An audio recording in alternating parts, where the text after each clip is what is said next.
Hello दोस्तों, आज हम लोग लीनियरली इंडिपेंडेंट और लीनियरली डिपेंडेंट पढ़ने वाले हैं इन लीनियर अलजेब्रा में।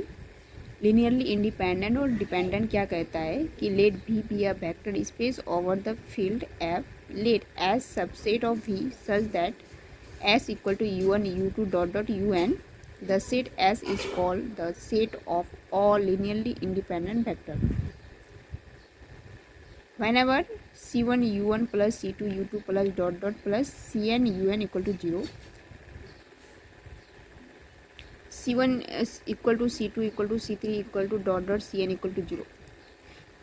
लीनियरली इंडिपेंडेंट क्या कहता है? लीनियरली इंडिपेंडेंट कहता है कि अगर हम लोग एक वेक्टर स्पेस की एक सबसेट लेते हैं S इक्वल टू, जिसमें n एलिमेंट्स होते हैं, अगर उसका हम लीनियर कॉम्बिनेशन बनाएं इक्वल टू 0 करते हैं तो उसमें जो सारे स्केलर्स जो होते हैं c1 c2, ये सारे स्केलर्स अगर सारे स्केलर अगर 0 के इक्वल हो जाता है तो वो उसे हम लोग लीनियरली इंडिपेंडेंट वेक्टर कहते हैं।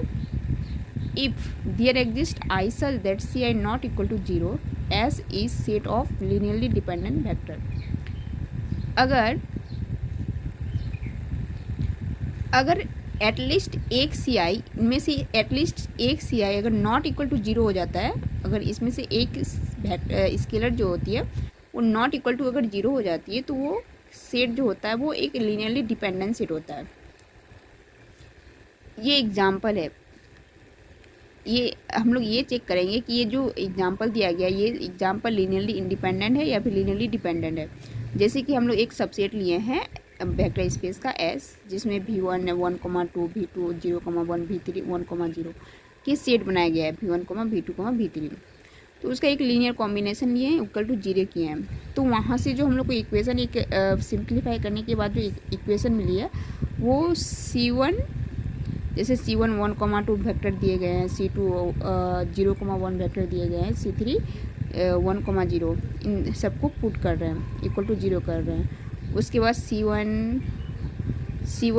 1, 2 करने के बाद जो दो इक्वेशन आ रही है, c1 इसको इसे मल्टीप्लाई करेंगे, c2 को यहाँ से मल्टीप्लाई 0 कर देंगे, वो इसको मल्टीप्लाई करेंगे तो c3 आ जाएगा। तो फर्स्ट वाले एलिमेंट के साथ जब मल्टीप्लाई करेंगे तो ये वाले इक्वेशन आएंगे। जब सेकेंड वाले एलिमेंट के साथ मल्टीप्लाई करेंगे तो ये वाला इक्वेशन आएगा। तो वहाँ से जो हम लोग c1 और c2 की जो वैल्यू निकाली है तो निकल रहा है कि 2c3 इक्वल टू c2 और c1 इक्वल टू -c3।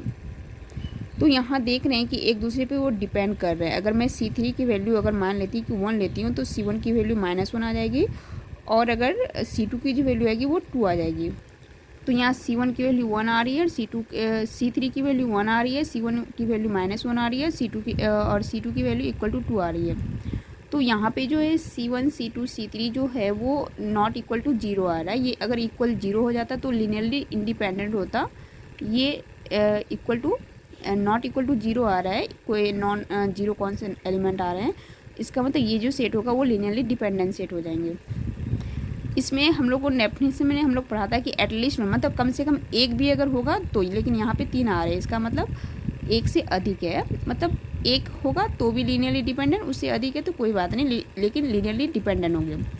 हम लोगों ने दूसरे एग्जांपल में देखा है कि v1 1, 0 और v2 0, 1 ले रहे हैं, तो s equal to v1, v2 जो li होते हैं तो c1 v1 plus c2 v2 equal to 0।